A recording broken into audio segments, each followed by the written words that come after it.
Continuando con los tipos de interacciones microbianas, tenemos al comensalismo.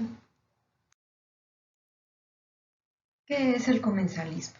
Bueno, una relación comensal se da cuando una población obtiene un beneficio, pero la otra población no se ve perjudicada ni beneficiada. La relación es unidireccional entre las dos poblaciones. La población que recibe el beneficio no necesariamente está obligada a la relación, porque también puede obtener el beneficio de otras poblaciones con capacidades metabólicas parecidas. El ejemplo que tenemos es el de una población de anaerobios facultativos. Recuerden que los anaerobios facultativos pueden subsistir en presencia y en ausencia de oxígeno.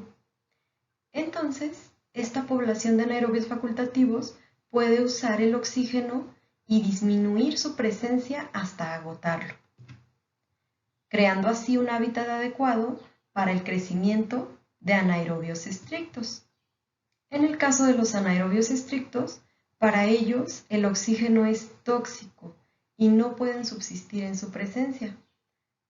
Aquí observamos cómo los anaerobios facultativos no se ven afectados por la presencia de los anaerobios estrictos, pero sí favorecieron su crecimiento al haber modificado el hábitat como resultado de su metabolismo normal. De hecho, la existencia de anaerobios estrictos en microambientes de los hábitats aeróbicos dependen de estas relaciones de comensalismo. Otro ejemplo de comensalismo entre poblaciones microbianas es cuando alguna de las poblaciones producen y excretan factores de crecimiento. Estos pueden ser vitaminas y aminoácidos. Entonces una población los produce y los excreta y otra población los utiliza. Aquí tenemos un ejemplo que se da en hábitats acuáticos. Vamos a mencionar el caso de Flavobacterium brevis, que excreta cisteína.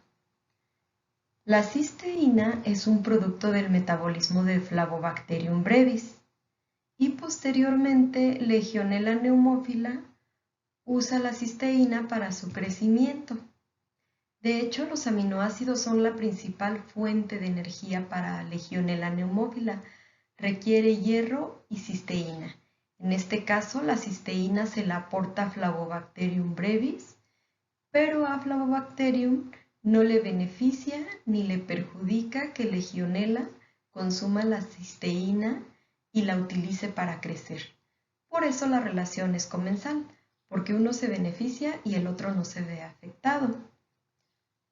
También el comensalismo se da cuando los productos son metabolizados por las poblaciones microbianas y ocurren cambios de estado.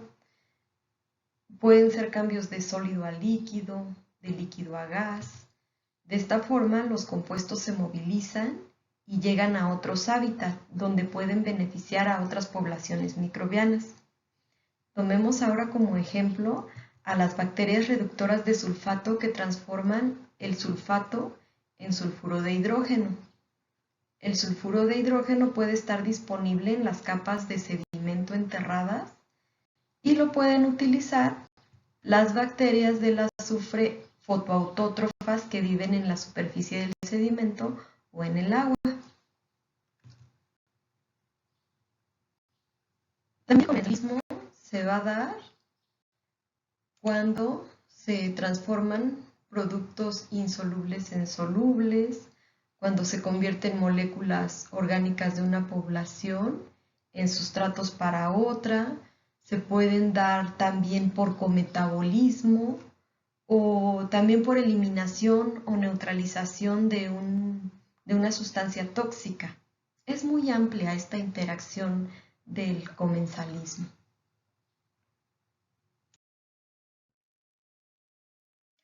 El sinergismo es la relación entre dos poblaciones microbianas en las que ambas se benefician de la relación. Esta interacción se caracteriza porque no es obligatoria. Ambas poblaciones pueden sobrevivir en su ambiente natural de forma independiente, pero la relación les ofrece algunas ventajas mutuas. Las relaciones sinérgicas son débiles en el sentido de que a menudo una de las poblaciones es fácilmente reemplazada por otra. Un ejemplo clásico de sinergismo es el que muestran Enterococcus fecalis y Escherichia coli. Ninguno de los dos organismos, por separado, puede convertir la arginina en putrescina. Esta putrescina la utilizan ambos microorganismos como un factor de crecimiento necesario para la división celular. Enterococcus fecalis es capaz de transformar la arginina en ornitina. La ornitina, a su vez, la utiliza Escherichia coli para producir la putrescina. Escherichia coli puede utilizar la arginina para producir agmatina, pero no puede obtener putrescina sin ayuda, en este caso de Enterococcus fecalis. Una vez que producen la putrescina, Escherichia coli y Enterococcus fecalis pueden usarla y ambas poblaciones se benefician. Así es como establecen el sinergismo. Por otro lado, el sinergismo también se basa en la capacidad de una población de acelerar la tasa de crecimiento de otra. El mutualismo es una relación obligada entre dos poblaciones de las que ambas se benefician. Las relaciones mutualistas pueden considerarse una extensión del sinergismo, pero la diferencia es que en el mutualismo un miembro de la relación no puede ser sustituido por ninguna otra especie, mientras que en el sinergismo sí. El mutualismo requiere una proximidad física muy estrecha entre las poblaciones que interaccionan. La relación le va a permitir a los microorganismos establecerse en hábitats que no podrían ocupar ninguna de las poblaciones por separado. También permite a los microorganismos actuar como si fueran un único organismo. Un mutualismo planta-bacteria de gran importancia para el hombre es el de las plantas leguminosas y las bacterias fijadoras de nitrógeno. La mayoría de las bacterias fijadoras de nitrógeno de las plantas se conocen colectivamente como rizobias, porque el género principal de estas bacterias es el Rhizobium. Las rizobias pueden crecer en forma libre en el suelo o infectar las leguminosas y establecer una relación de mutualismo. La infección de las raíces de leguminosas por rizobias causa la formación de nódulos en los que las bacterias fijan el nitrógeno gaseoso. Aquí está una imagen en la que vemos los nódulos, en este caso de una planta de soja. Los nódulos son estas esferitas que vemos aquí. ¿Cómo ocurre esta interacción? Bueno, dentro del nódulo se encuentra la bacteria, que puede ser Rhizobium, por ejemplo. Aquí estaría en un hábitat libre de oxígeno. Necesita un entorno pobre en oxígeno porque las nitrogenasas son inactivadas por niveles elevados de oxígeno. De esa forma, la planta está beneficiando a la bacteria al proveerle el ambiente adecuado. Como beneficio, la bacteria dentro del nódulo va a fijar nitrógeno para que la planta, la leguminosa, pueda crecer. Aquí tenemos una imagen del efecto de la nodulación en el crecimiento de las plantas, en una plantación de soja, sin nódulos aquí a la izquierda y con nódulos a la derecha. Aquí están creciendo en un suelo pobre en nitrógeno. El color es amarillo, típico de carencia de nitrógeno. Cabe destacar que la relación es obligada. Si se destruye el nódulo, la bacteria puede morir porque va a tener presencia de oxígeno. La planta se verá afectada porque no va a tener la capacidad de fijar nitrógeno. Ya hablando de interacciones negativas, tenemos la competencia. Esta se da cuando dos poblaciones usan un mismo recurso, ya sea el espacio o un nutriente limitante. La competencia puede darse en relación a cualquier recurso limitante del crecimiento. Algunos recursos por los cuales compiten las poblaciones microbianas son las fuentes disponibles de carbono, nitrógeno, fosfato, oxígeno. También pueden competir por factores de crecimiento con hierro y por agua. El ecólogo ruso Georgi Gauss formuló el principio de exclusión competitiva tomando como base experimentos que realizó en laboratorio con dos especies de paramecio, Paramecium aurelia y Paramecium caudatum. ¿Qué hizo? Bueno, Gauss en su experimento puso a ambas poblaciones de protozoos, a Paramecium aurelia y a Caudatum, a crecer por separado. Le suministró el aporte adecuado de presas bacterianas y observó que podían crecer y mantener un nivel de población constante. Aquí, en la línea continua de las gráficas, observamos el crecimiento por separado de las poblaciones microbianas. Sin embargo, cuando se juntaban las poblaciones, Paramecium aurelia era la única que sobrevivía después de 16 días. Ninguno de los dos organismos atacaba al otro o tampoco segregaban sustancias tóxicas, pero Paramecium aurelia crecía más rápidamente y superaba a Paramecium caudatum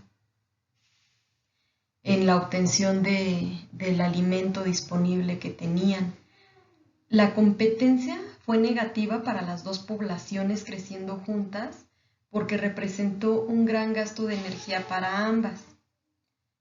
El resultado de la competencia fue la extinción de Paramecium caudatum, como se aprecia aquí en la línea punteada de esta gráfica.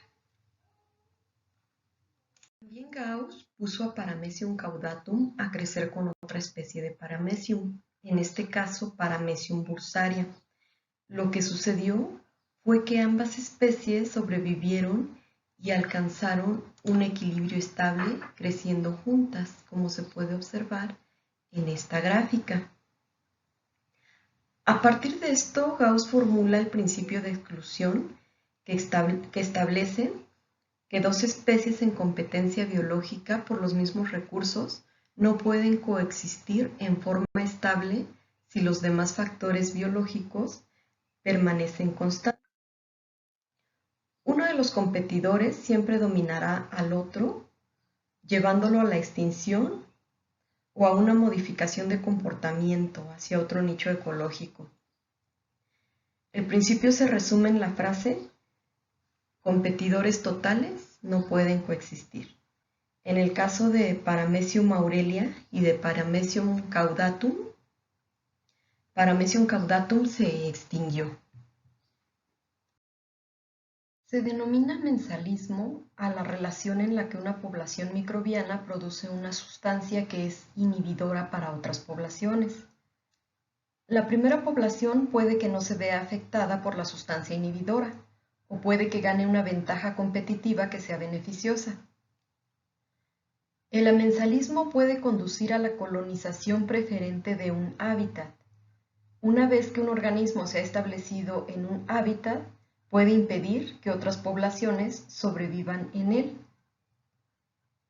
En un estudio enfocado a un patógeno de plantas transmitidas por el suelo, Phytophthora parasítica, que puede formar parte de una biopelícula en la comunidad microbiana de la rizófera de la planta huésped, en este caso Nicotiana tabacum,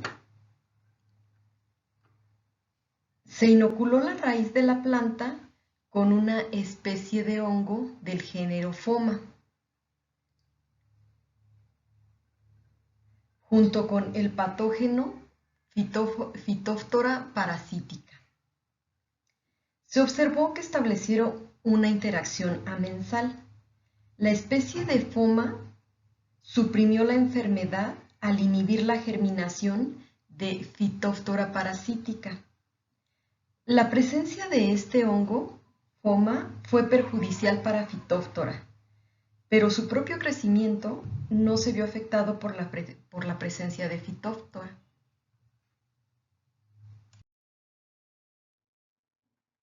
El hongo de Foma produjo un compuesto metabólico o una mezcla que impidió la germinación de Phytophthora parasítica. Este es un ejemplo de la interacción de amensalismo.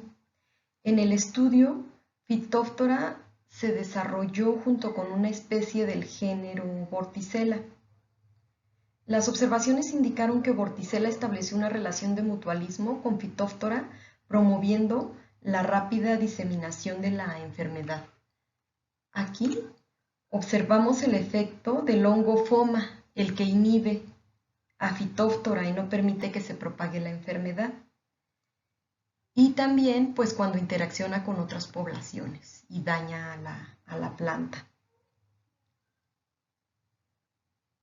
Lo anterior indica que las interacciones que se establecen en una comunidad microbiana en la que crece un patógeno será fundamental para el resultado de la enfermedad. Por otro lado, aquí se indican las sustancias que pueden inhibir el crecimiento de otras poblaciones. Entre estas encontramos factores viricidas. Estos son los que matan virus y se pueden encontrar en el agua de mar. También encontramos factores fungistáticos, que son los inhibidores de los hongos, y estos se pueden encontrar en el suelo. También encontramos que las concentraciones altas de ácido láctico inhiben el crecimiento de algunas poblaciones microbianas. También el consumo o la producción de oxígeno pueden alterar el hábitat, perjudicando a poblaciones microbianas, dependiendo si estas son anaerobias o aerobias. Otras sustancias pues son los alcoholes de bajo peso molecular, como el etanol, que de hecho se usa para desinfectar, el amonio, el ácido acético o algunos antibióticos. Otra interacción negativa es la relación de parasitismo, en la cual la población que se beneficia se denomina parásito y obtiene sus requerimientos nutricionales del organismo hospedador, que sale perjudicado. Esta relación, la relación hospedador-parásito, se caracteriza por un periodo de contacto relativamente largo. Este contacto puede ser físico o metabólico. Algo interesante es que no siempre el parásito es más pequeño que el hospedador. Algunos parásitos permanecen fuera de las células de la población hospedadora y se denominan ectoparásitos. Otros penetran en las células huésped y se denominan endoparásitos. Normalmente la relación hospedador-parásito es muy específica. Aquí tenemos el ejemplo de un parásito del género del ovibrio. Esta bacteria puede atravesar la membrana externa de la célula hospedadora. La célula hospedadora en este caso es un ejemplo de Pseudomonas, pero también Escherichia coli es un hospedador potencial. Entonces, una vez que penetra en el espacio periplasmático, aquí hay algo importante, se permanece en el espacio periplasmático, no ingresa al interior de la célula. Por eso se considera ectoparasitismo. Entonces, una vez que está en este espacio periplasmático, modifica la cubierta de la célula huésped. La célula huésped pierde su forma original y se vuelve esférica. A esta forma se le llama deloplasto. Aquí, delovibrio degrada el contenido celular del hospedador y lo usa. Desde que entra en el espacio periplasmático del ovibrio, pierde su flagelo. Aquí lo observamos ya sin flagelo. Y se alarga adoptando forma de filamento. Agota el contenido celular del hospedador y posteriormente se divide en células individuales. Estas desarrollan un flagelo. El deloblasto se rompe o se lisa y libera la nueva generación de parásitos que tienen el potencial de volver a iniciar el ciclo. Entonces, este es un ejemplo de ectoparasitismo y también comentamos que tenemos a los endoparásitos, que son los que sí penetran en el interior de la célula. Hay muchos virus que actúan de esta forma, que sí ingresan y utilizan el material genético de las células. Estos son ejemplos de parasitismo. Por último, tenemos a la interacción negativa, depredación. Esta va a tener lugar cuando un organismo, el depredador, va a tragar y digerir a un segundo organismo, que es la presa. Estas se caracterizan porque son interacciones de corta duración y el depredador es mayor que la presa. Es difícil diferenciar entre parasitismo y depredación. Por ejemplo, la interacción entre el del ovíbrio y las bacterias, muchos la consideran como parasitismo y otros como depredación. Pero pues aquí en la depredación vemos cómo el depredador se alimenta como tal de su presa. No solo toma sus recursos agotándolos, sino que completamente lo traga. Los ejemplos más típicos de depredación es cuando protozoos, hongos y algas se tragan a las bacterias. Tenemos aquí una imagen de un microorganismo, una ameba que está consumiendo una bacteria. Y acá arriba se esquematiza a un ciliado que es Didinium nasutum, que es un microorganismo depredador. Aquí se ve cómo se está alimentando de Paramecium caudatum. Este es un protozoo, entonces se puede alimentar de él hasta que puede llegar a extinguir toda una población. Entonces estos son algunos ejemplos de las diferentes interacciones, algunas positivas, otras negativas.